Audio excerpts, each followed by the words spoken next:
This tutorial will show you how to get editable text out of Illustrator to use in InDesign. In this video, I'm going to show you how to get the text out of an Illustrator file to use in InDesign.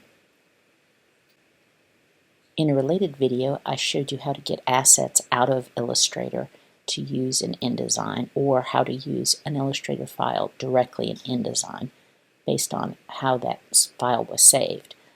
Text isn't so easy. It's if you look, I can easily select text, but if I select the text box and copy this using Command or Control C, and I move over to InDesign and paste this down, what you'll find out is that this is not actually editable text.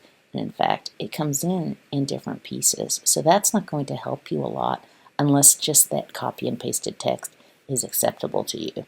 So I'm going to delete that and go back to Illustrator. The other thing I could do is I could select the text itself, not just the frame it lives in, and I can copy that text also. I'm going to Command or Control C to do that, but you could go to the Edit drop-down menu and copy. If I go to InDesign at this point and I take a text frame and copy and paste, and you can see that I get that text, it's editable. It strips out the formatting, but I get the text, which is great. But what it doesn't do is it doesn't allow you to get all of the text out at one time, because in Illustrator you can only select text from one text box at a time.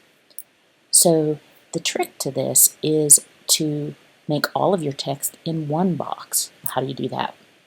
So the first thing that you need to do is select all of your text boxes. You can do that with a select object, select all text objects, and you have it that way. Or if you've put all of your text on one layer, you can just select the text layer and you have all of your text boxes. So this does nothing more than give you all of the same ability to copy and paste this into InDesign as I did with one text box. Again, the trick is to make this one single text box, and you can do that by coming up and creating threaded text. Now it looks a little bit messy, but what happens with this is if you double click into one text box, it's going to select a lot of the text, and then you can Command or Control A to select all of the rest of the text. At that point, you can Command or Control C to copy that text, and then once you're over in InDesign, you can take your Type tool and you can draw out a text box and you can paste all of that text down. Now, the text is possibly going to need to be chopped up again for how you want to use it in this particular project. But the main point is that you can grab all of your text at once and have it editable by creating that threaded text in Illustrator and copying it into InDesign.